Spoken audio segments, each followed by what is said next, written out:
Holidays nale, adu namma GT Holidays da. GT Holidays, South India's #1 travel brand. You know you are special when you're with GT Holidays. Thallakulam எலும்பு roast, market mutton நெஞ்சு chops, Simmakkal வெங்காய குடல், விளக்குத்தூண் ஜிகர்தண்டான்னு மதுரை உணவுகளை சாப்பிட பாண்டி பஜார் பசும்பொன் ரெஸ்டாரண்ட்டுக்கு வாங்க. நல்ல வெரைட்டியா ருசியா சாப்பிடலாம்.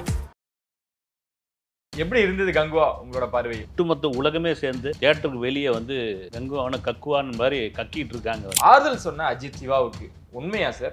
ஆறுதல் சொன்னாரா இல்லையா, இல்லது இவர் கதறி அழுதாரா அப்படிலாம் நமக்கு தெரியாது. அஜித் வச்சு அடுத்த 64வது படம் சிவா பண்ண போகிறாருன்ற ஒரு டாக் நேற்றுலேருந்து சோசியல் மீடியாவில் போயிட்டு இருக்கு. முதலைய வந்து தமிழ் சினிமாவில் இது வரைக்கும் எந்த ஹீரோ அடக்கினதே கிடையாது. அப்படி ஒரு காட்சி வந்து இந்திய சினிமாவில் தெரிக்க விடும்னு சொன்னது. இப்போ 2000 கோடி அடிக்கும் அந்த படம்.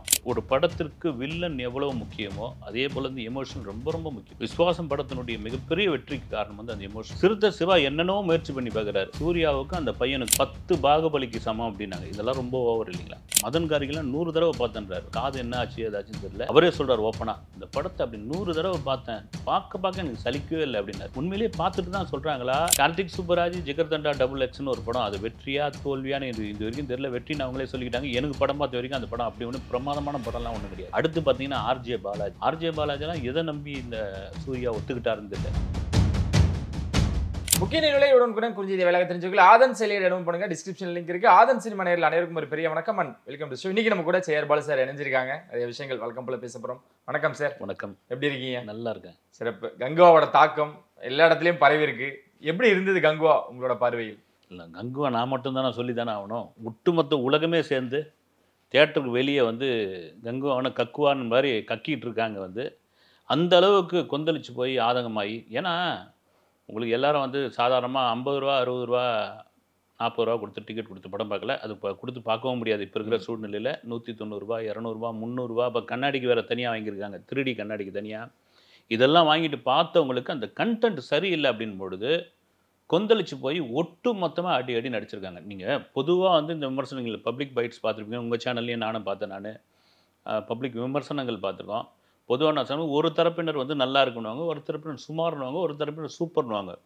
அந்த தேட்டரை விட்டு வந்தவங்க அத்தனை பேரும் வந்து சொல்லி வச்ச மாதிரி கொந்தளிச்சுக்கிறாங்கன்னா இவங்க யாரும் செட்டப் பண்ண ஆட்கள்லாம் கிடையாது. நிஜமாக அதுக்கான முக்கிய காரணம் இந்த படத்திற்கு ஆரம்பத்தில் கொடுக்கப்பட்ட அந்த ஐப்பு, அந்த பில்டப் தான் காரணம். அது இந்த படத்தோட முக்கியமான காரணம், அதாவது இந்த விமர்சனுக்கு காரணமே முன்னாடி பண்ண ப்ரொமோஷன்ஸ் தான். கன்வேவா ப்ரொமோஷன் தாண்டி அது இவங்களா சொன்ன அந்த ப்ரொமோஷன் வேறு. அது வந்து என்ன சொல்கிறது, ஒரு கண்டென்ட் மேலே என்ன இவ்வளோ தான் அந்த கண்டென்ட்டுடைய மதிப்புன்னும் பொழுது அது எக்கச்சக்கமாக அதனுடைய மதிப்பு வந்து கூட்டி சொல்லி பார்வையாளனை ஒரு ஏமாற்றி ஸ்கேம் பண்ணி அவனை கொண்டு போய் உள்ள தேட்டரில் கொண்டு போய் வச்சதுக்கு தானே இது அங்கே காரணமே. அது ஓகே. கங்குவா இந்த அளவுக்கு விமர்சிக்க என்ன சார் காரணம்? எங்கே தவறு நடந்திருக்கு நீங்கள் நினைக்கிறீங்க?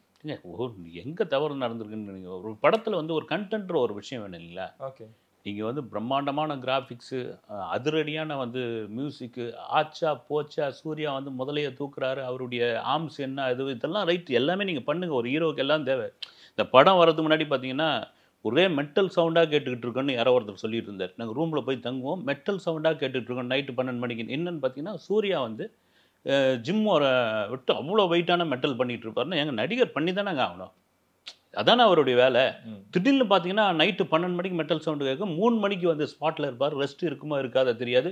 இந்த மாதிரி விஷயங்கள் முதலையை வந்து தமிழ் சினிமாவில் இது வரைக்கும் எந்த ஹீரோ அடக்கினதே கிடையாது. அப்படி ஒரு காட்சி வந்து இந்திய சினிமாவில் தெரிக்க விடும்னு சொன்னது. இப்படி ஒவ்வொன்றா பேசி குறிப்பாக 2000 கோடி அடிக்கும் இந்த படம் அப்படின்னு வாயை பொழந்து இந்தியாவே பார்க்கும் அப்படின் பொழுது ஒரு சாமானியன், இப்போ உங்களுக்கும் எனக்கும் தெரியும் வந்து இவங்க எது மாதிரியான பேசுவாங்க. சினிமாக்காரர்கள் அவர்கள்கிட்ட கண்டென்ட்டை எப்படியெல்லாம் பேசுவாங்க, எப்படியெல்லாம் பில்டப் பண்ணுவார்கள், அதை எப்படிலாம் கொண்டு போய் சேர்ப்பாங்கன்னு நமக்கு தெரியும். வந்து ஒவ்வொருத்தருடைய முகம் என்னன்னு தெரியும். சாமானியமான ஆட்கள்னா எப்பா சூர்யா சொல்லிட்டாரு, இவர் சொல்லிட்டாரு, கார்த்தி சொல்லிட்டாரு, ரைட்டு ஓகே நாம் வந்து கிளம்புவோன்னு சொல்லி அப்படி ஏமாந்து வந்த அந்த ஜனங்களுடைய ஒட்டுமொத்த கொந்தளிப்பு தான் இது. ஓகே. இது சிறுத்தை சிவாட்டிருந்து தொடங்கலாம் சார். அவரோட அந்த எமோஷனல் கனெக்ட் அப்படின்றது அடுத்தடுத்த படங்களுக்கு ஒர்க் அவுட் ஆகலையோ? எமோஷனல் கனெக்டே ஆகலையே சார். இந்த படத்தோடைய ஒன்லைன் என்ன நீங்கள் சொல்லுங்கள். நீங்கள் ஆளாளுக்கு ஒவ்வொரு கதையை சொல்லலாம். அதுக்கு என்ன கதைன்னே சொல்ல முடியாது. எனக்கு நான் என் பாயிண்ட் ஆஃப் வியூவில் ஒரு கதை சொன்னோன்னு இன்னொருத்தர் வந்து ஏங்க இது கிடையாதுங்கன்னாரு. வந்து 2 இனக்குழுக்குள்ளே நடக்கிற ஒரு வார்.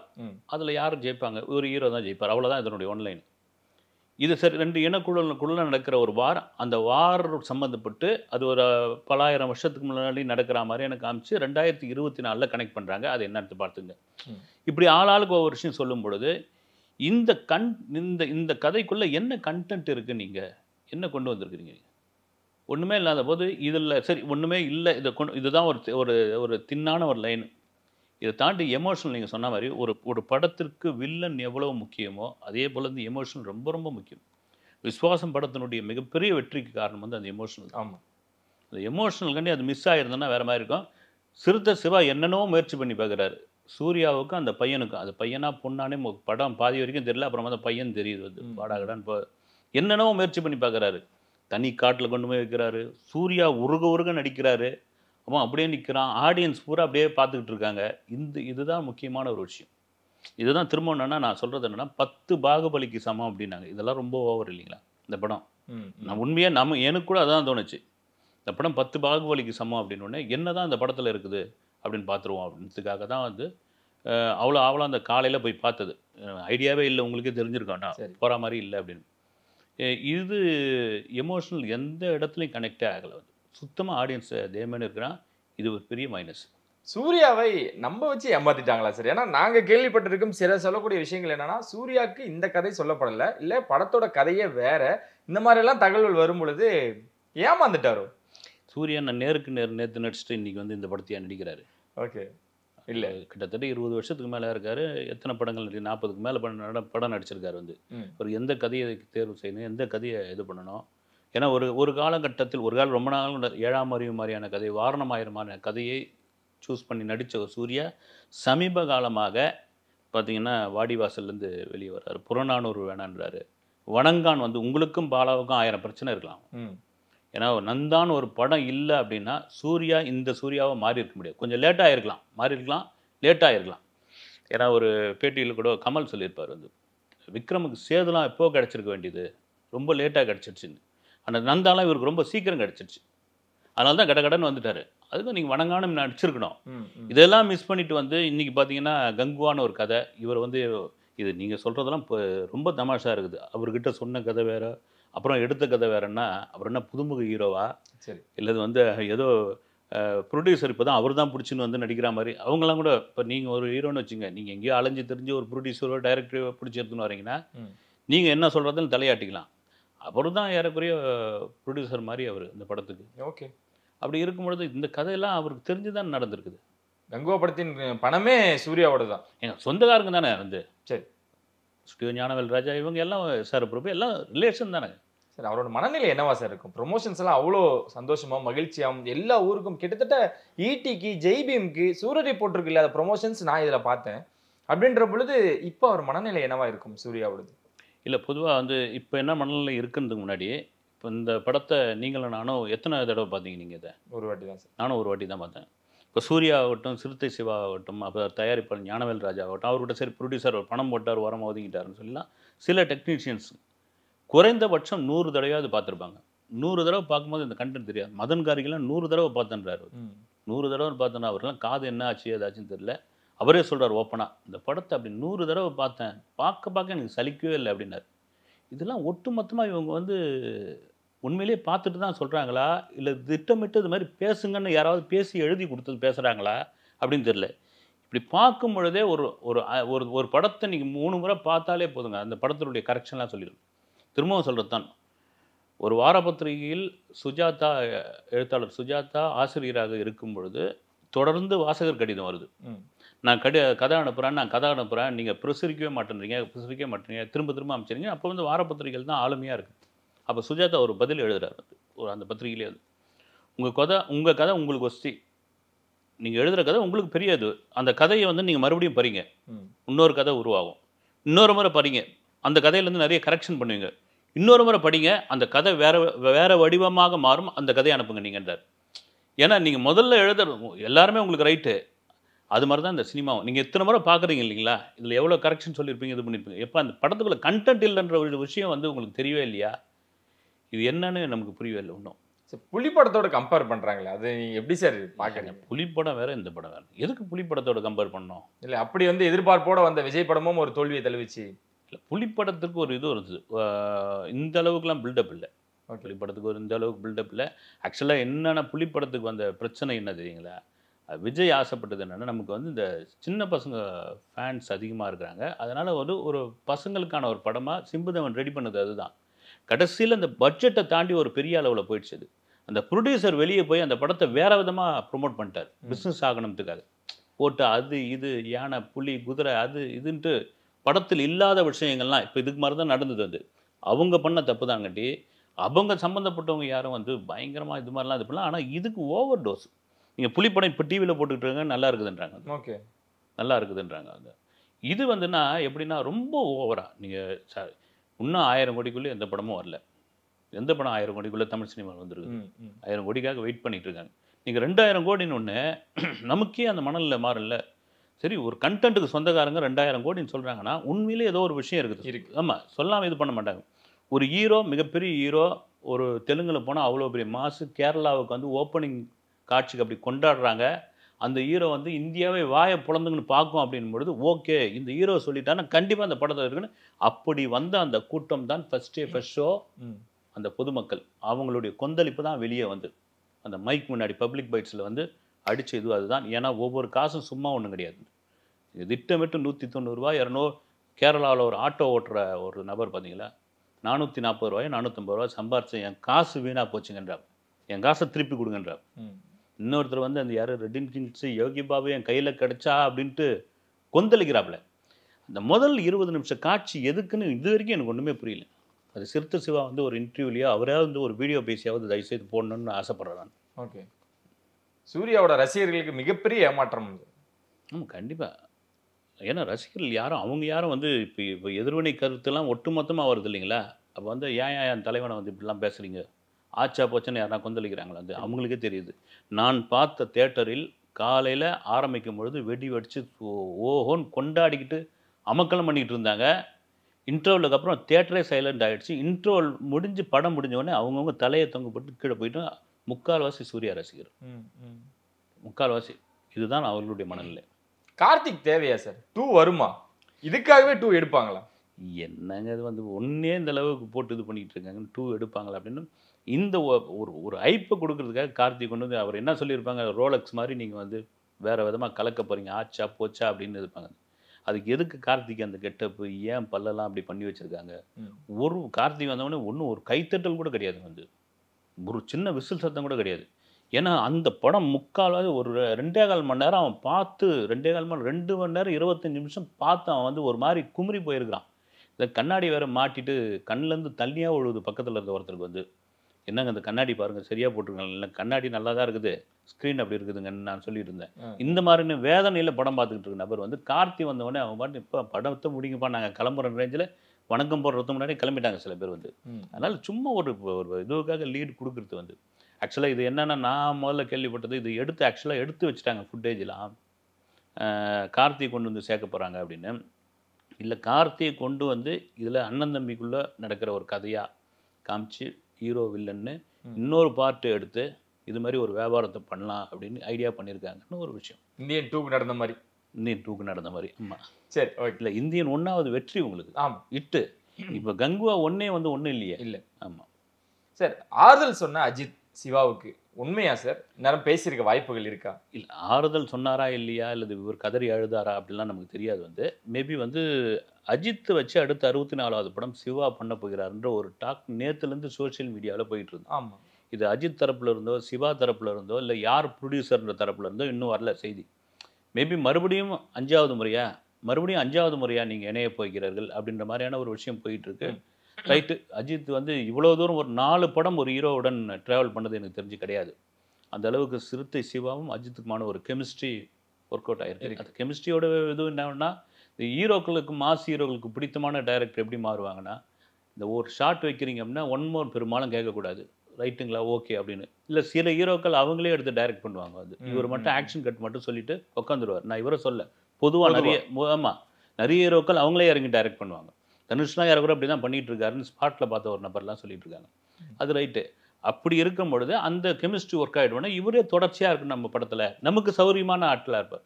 இப்போ இந்த ஹீரோ பார்க்கும்போது இப்படி ஒரு லுக்கில் பார்க்கும்பொழுது அவர் என்ன சொல்ல வராருன்னு அவங்க புரிஞ்சுப்பாங்க. இப்போ கொஞ்சம் கொஞ்சம் அப்நார்மலான ஒரு டைரக்டராக இருந்தால், கொஞ்சம் அறிவுஜீவியாக இருந்தால் இவங்களுக்கு செட் ஆகாது. அவங்க போய் நீ 10 டெக்னாலும் குட்டிக்காரன் அடின்னுவாங்க. வந்து இவங்க அதுக்கு ஒத்துக்க மாட்டாங்க. அவ்வளோ பேர் முன்னாடி நான் எப்படிங்க அடிக்கிறதுன்னு. புரியுது. அதனால் இந்த 64 இது வரைக்கும் அஃபிஷியலாக சொல்லலை. எனக்கு என்ன டவுட்டுன்னா, இப்போ இது மாதிரி தொடர்ச்சியாக சிறுத்தை சிவாவை அடின்னு அடிச்சுக்கிட்டு இருக்காங்க இல்லைங்களா. எப்பயுமே ஒரு படத்தினுடைய வெற்றி அப்படின்னா அந்த வெற்றியை வந்து அந்த படம் சம்மந்தப்பட்ட பல பேர் பங்கு போட்டுவாங்க. ஒரு தோல்வினா ஒரு கூடைய அந்த இயக்குனர் தலையில் வச்சு அந்த தோல்வி மொத்தத்தையும் அவர் தலையில் ஏற்றி அமுச்சு விட்ருவாங்க. இப்போ அந்த மாதிரி நிலைமையில தான் சிறுத்தை சிவா இருக்கார். ஒரு சமயம் அவர் அஜித்தை மீட் பண்ணி பேசினாரா, அது ஃபோனில் பேசினாரா, சொன்னாரானான்னு தெரியல. 64 உருவாகிறதுக்கான வாய்ப்பும் இருக்குது. எதுவும் மே 2025 கூட போட்டு வச்சுக்கிறாங்க சோஷியல் மீடியாவில். அதுக்கு எவ்வளோ வாய்ப்புகள் சார்? ஏன்னா சூர்யா அவர்கள் இந்த படத்தோட ரிசல்ட்டையும் அவர் பார்த்துருப்பாரு. அஜித் அவர்கள் இதை தொடர்ந்து 5வது முறையே இணையறது ஒரு பக்கம் இருந்தாலும் இந்த ரிசல்ட்டை பார்த்ததுக்கு அப்புறமும் ஓகே சொல்லுவார். ஏன்னா இந்த இடையில வந்து ரஜினி அவர்களுக்கும் ஒரு கதை சொல்லியிருக்கதாகவும் கேள்விப்பட்டோம். இல்லை ரஜினிக்கு என்னன்னா, ஆக்சுவலாக ரஜினி தப்பிச்சிட்டார். அந்த வீடியோவும் எடுத்து போட்டுக்கிட்டு இருக்காங்க பாருங்க. கங்குவா எனக்கு சொன்ன கதை தான். ஆனால் ஞானவேல் ராஜா போய் சூர்யாவுக்கு சொல்லி ஓகே பண்ணிட்டான். படம் ரிலீஸுக்கு முன்னாடி பேசியிருக்காரு. நல்ல வேலை தலைவா நீ தப்பிச்சேன்னு போட்டுக்கிட்டு இருக்காங்க. ஆக்சுவலாக என்னென்னா, பேட்டை விஸ்வாசம் வந்த சமயத்தில் பேட்டையா விஸ்வாசமானது 2 படமே சூப்பராக ஓடிடுச்சு. ஓடின பிறகு விஸ்வாசம் படம் பார்த்துட்டு ரஜினி சிவாவை கூப்பிட்டு பேசியிருக்காரு. பேசி இதெல்லாம் பண்ணி இந்த ஸ்டில்ஸ்லாம் கூட வந்துச்சு. அப்போ ஏதாவது ஒரு லைன் இருந்தால் சொல்லுங்கன்னு போது இந்த கங்குவா சொல்லியிருக்காருன்னு நினைக்கிறேன். இது ஓகே நல்லா இருக்குதுங்கன்னு சொல்லிட்டு அது இங்கே வந்து இப்படி மாறி போயிடுச்சு. அதுக்கப்புறம் அண்ணாத்தை சொல்லி அண்ணாத்தில் மாட்டிக்கிட்டாரு.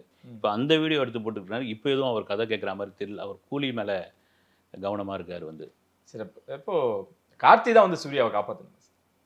கார்த்திக் சுப்புராஜ் தான் வந்து சூர்யா அவர்களை காப்பாற்றணும். இல்லைங்க, எனக்கு என்னென்னா மறுபடியும் வந்து நீங்கள் ஓகே எந்த படம் ஓடும் எந்த படம் ஓடாதுன்னு சூர்யா வந்து மற்ற நடிகர்களை தாண்டி ஒரு வித்தியாசமான ஒரு நடிகர், வித்தியாசமான கதைக்களத்தை எடுத்து பண்ணக்கூடியவர்.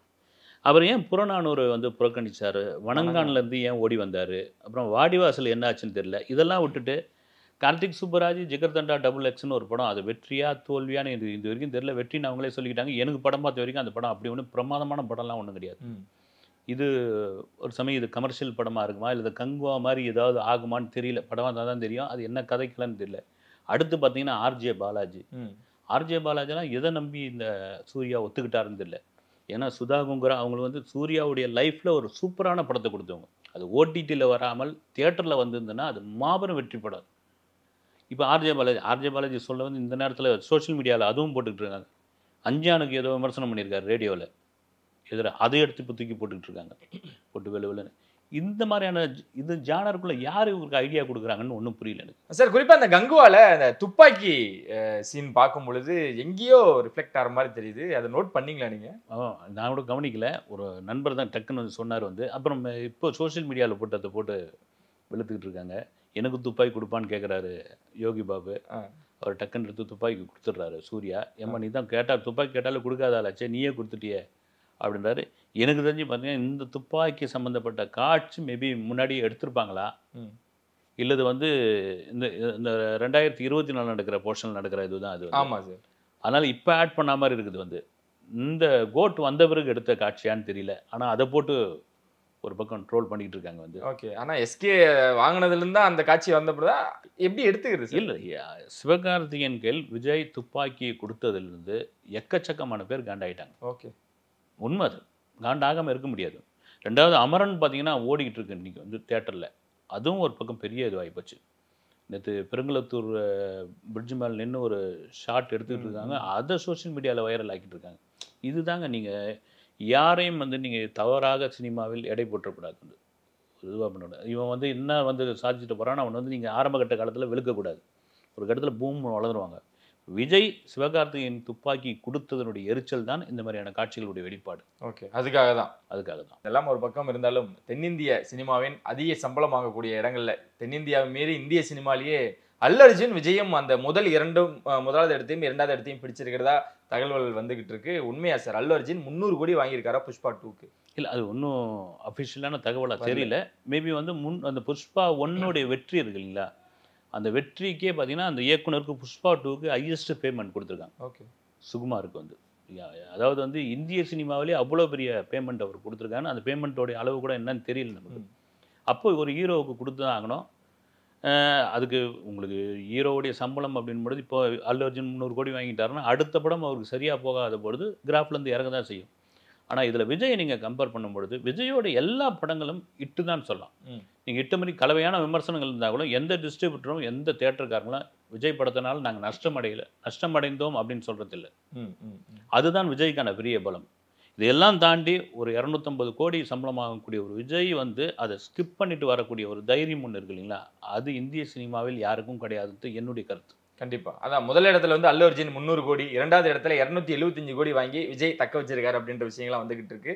69 பத்தியும் வருது. சிவராஜ்குமார் அவர்கள் ஒரு கேமியோ பண்றாரா இல்ல மிகப்பெரிய வில்லனா வரப்போறான்றதா கேள்வி. உறுதி செய்யப்பட்டிருக்கு இல்ல அது வந்து ஏன்னா அவங்க அதை ஒரு சஸ்பென்ஸாவே வச்சிருந்தாங்க. ஏன்னா ஒரு ஷெட்யூல் முடிஞ்சு 2வது ஷெட்யூல் இப்போ தான் போயிட்டு இருக்கு. அதுக்குள்ள யார் ஆர்டிஸ்ட் சொல்ல வேணான்னு அவர் ஏதோ ஒரு இன்டர்வியூல அவரா மீறி உணர்ச்சி வசப்பட்டு சொல்லியிருக்காரு. வந்து அவருக்கும் இதை தோணி இருக்கும். சிவராஜ்குமார்லாம் வந்து கன்னட சினிமாவில் மிகப்பெரிய ஹீரோ, அவங்க அப்பா மிகப்பெரிய ஹீரோ. இப்போ சிவராஜ்குமாரால் அது புனித் ராஜ்குமார் உயிரோடு இருந்திருந்தாலும் இல்லை ராஜ்குமாரே நினச்சிருந்தாலும் கர்நாடகாவினுடைய சிஎம்மாக மாறிடலாம். நீங்கள் மகனை கை காமிங்கன்னு போயிருக்கலாம். அவங்க ஃபேமிலிக்குள்ளே அரசியல் வேணான்னு ஒதுங்கிட்டாங்க. அப்படி இருக்கும்போது சிவராஜ்குமாரோட மனசில் இப்போ விஜயை பார்த்துருப்பார். வந்து என்னையா அவன் இவ்வளோ பெரிய மாசில் இருக்கிறான், அந்த ஆள் வந்து இவ்வளோ கோடி சம்பளம் வாங்கிட்டு இருக்கு, தூக்கி போட்டு போகிறாப்புல அப்படின்ற ஒரு ஆதங்கத்தில் நானும் 69 இருக்குங்கன்ட்டார். மேபி இருக்கிறாருன்னு தான் அர்த்தம். அப்போ 69 இருக்கு ஒரு நிச்சயமாக ஒரு நல்ல ஒரு, ஏன்னா சிவராஜ்குமார் கூப்பிட்டு வந்து கேமியோ ரோல்லாம் பண்ண முடியாது. அது நல்லாவும் இருக்காது. ஒரு முக்கியமான கேரக்டராக இருக்குன்னு நினைக்கிறேன் நான். ஓகே, அதுவும் மிகப்பெரிய எதிர்பார்ப்போடு தான் வரப்போகுது. சரி, இறுதியாக உங்களுக்கு யார் வரப்போகிறாங்க, யார் வரப்போகிறான்னு இவரோட படம் எந்த படம் வரப்போகுது? விடாமுயற்சியா, குட் பேட் அக்லியா? ஏன்னா குட் பேட் அக்லி பின்வாகுது நிறைய விஷயங்கள் கேள்விப்பட்டாங்க. ஆனால் சோசியல் மீடியாக்களில் பார்க்கும் பொழுது மறுபடியும் ஆணித்தனமாக சொல்கிறாங்க குட் பேட் அக்லி பொங்கலுக்கு வருது அப்படின்னு. என்ன நடக்க இல்லை இப்போ என்ன ஆயிடுச்சு, விடாமுயற்சி குட் பேட் அக்லிக்கான 2 ப்ரொடியூசருக்குமான ஒரு பெரிய ஈகோ பிரச்சனை அங்கே ஓடிக்கிட்டு இருக்கு அப்படின்னு. ஏன்னா 2025 பொங்கல் சங்கராந்தின்னு நாங்கள் போட்டுட்டோம், நீங்கள் வந்து விடாமுயற்சி இங்கே கொண்டு வந்த என்ன ஆகுறதுன்னு அவங்க ஒரு பக்கம் விட்டே திருவன்றாங்க. இதில் அஜித் தரப்பில் என்னென்னா, நான் நடிச்சிட்டேன். அஜித் எப்பவுமே அது மாதிரி தான், நான் நடிச்சிட்டேன், நீங்கள் கொடுத்துட்டீங்க காசை, அதோட உங்களுக்கு எங்களுக்குமான இதுவும் முடிஞ்சு போச்சு, ரைட் நீங்கள் கிளம்புங்க, உங்கள் பாடு அது, நீங்கள் போனால் ரிலீஸ் பண்ணிங்க, நான் பைக் ஓட்டுறேன், கார் ஓட்டுறேன் வாங்க அப்படின்ட்டாப்ல. இவர ரேஸ் வேறு அறிவிச்சிருக்காங்க, ஷெட்யூல் என்ன அப்படி. ஆமாம், அது மும்முரமாக இருக்கிறாப்புல அங்கே. அதனால் வந்து எனக்கு தெரிஞ்சு அதிகமாக குட் பேட் அக்லிக்கு தான் நிறைய வாய்ப்பு இருக்குன்னு நினைக்கிறேன். ஏன்னா பொங்கலுக்கு இதெல்லாம் தாண்டி இடையில ஒரு படம், இது யாருமே கண்டுக்காமலே இருக்கீங்களே, கேம் சேஞ்சர். ஆமாம் சார், அதுவும் பொங்கலுக்கு உறுதி செய்யப்பட்டிருக்கு. ஆனால் பொங்கலுக்கு கேம் சேஞ்சர் வரணும், டேட்டே போட்டாங்க. கேம் சேஞ்சர் வரனால தான் குட் பேட் அக்லி விலக சில வாய்ப்புகள் இருக்குமோ? ஒரே ப்ரொடியூசர்னால இல்லை, தெலுங்கு இண்டஸ்ட்ரி அப்படின்னு வரும்பொழுது அது சொல்லுங்கள். அப்படிலாம் ஒன்றும் கிடையாது. நீங்கள் கேம் சேஞ்சர் வந்து நீங்கள் தமிழ்நாட்டில் எந்த அளவுக்கு ஒரு பெரிய மாற்றத்தை, சங்கருக்காக படம் பார்க்க போவாங்க. பட் ராம் சரணுக்கு அப்படி ஒரு பெரிய ஃபேன்ஸ் இங்கே இருக்காங்களான்னு தெரியல. ஒரு சமயம் கேஜிஎஃப் மாதிரி இந்த படம் ஒர்க் அவுட் ஆகிடுச்சுன்னா மாறலாம். ஜனவரி 10 ரிலீஸ்ன்னு போட்டிருக்காங்க வந்து. ஆமாம், அதனால் மாறலாம் வந்து. மற்றபடி நீங்கள் வந்து குட் பேட் அக்லிக்கும் இதுக்கும் ஒரு போட்டியாக அவங்க ஒன்றும் நினைக்கவே மாட்டாங்க. சார், கேம் சேஞ்சர் மிக பிரம்மாண்டம்லாம் சொல்லிட்டு இருக்காங்க சார். சங்கர் அவர்களுக்கு இது ஒரு கம்பேக் படமாகவும் இருக்க போகுது. ஸோ அதனாலயாவது தனியாக வரப்போகிறதா கேள்விப்படுறோம். ஆனால் அஜித் வந்தாருன்னா என்ன நடக்கும்? இது வரைக்கும் கேம் சேஞ்சர் பற்றி இங்கே தமிழ்நாட்டில் யார் அப்படி பரபரப்பாக பேசிகிட்டு இருக்காங்க? இல்லைங்களா? அது அவ்வளோதான். அது ஒரு தெலுங்கு பை லாங்குவேஜ் படம், இல்லைன்னா தெலுங்கு ரீமேக் படம், தெலுங்கு டப்பிங் படம், இந்த ரேஞ்சில் தான் அவங்க பார்ப்பாங்க. காரணம் என்னன்னா, ராம் சரண் அவர் இந்த பஞ்சகச்சம் கட்டின்னு வர்றது, இந்த டீசர்லாம் பார்க்கும்பொழுது இது ஒரு ஒட்டாத மாதிரியே இருக்குது. இதை மீறி சங்கர் என்ன பண்ணியிருக்காரு, ஏன்னா இந்தியன் 2க்கு பிறகு அவருக்கு ஒரு பெரிய ஒரு இடம், இந்த இடத்துல வந்து அவர் தான் யாருன்னு நிரூபித்து காட்டணும். ஏன்னா ஒரு கட்டத்தில் மணிரத்னம் நான் இன்னும் லைம்லைட்டில் இருக்கிறேன்ற அளவுக்கு வந்து அங்கே வந்து தக் லைஃப்லாம் வந்த டீசராக ஒரு சின்ன இது வந்தது பாருங்க, அதெல்லாம் வேறு விதமாக தறிக்கி விட்றாங்க. அப்படின்னு பொழுது சங்கரும் அந்த இடத்திற்கான நான் இருக்கிறேங்க அந்த உறுதியாக அப்படின்ட்டு அங்கே நிரூபித்து காட்டுற இடத்துல இருக்கார். மற்றபடி பார்த்தீங்கன்னா விடாமுயற்சியா, குட் பேட் அக்லியா, இது 2த்துக்குமான இது தான் பொங்கலுக்கு பெரிய போட்டியாக இருக்கும். சார், அதையும் பொறுத்து பார்ப்போம் சார். ரொம்ப நன்றி சார். வழக்கம் போல நிறைய விஷயங்கள் பயந்துட்டு இன்னும் நிச்சயம் சந்திமுறை வந்து எடுக்கிறேன். நன்றி, வணக்கம்.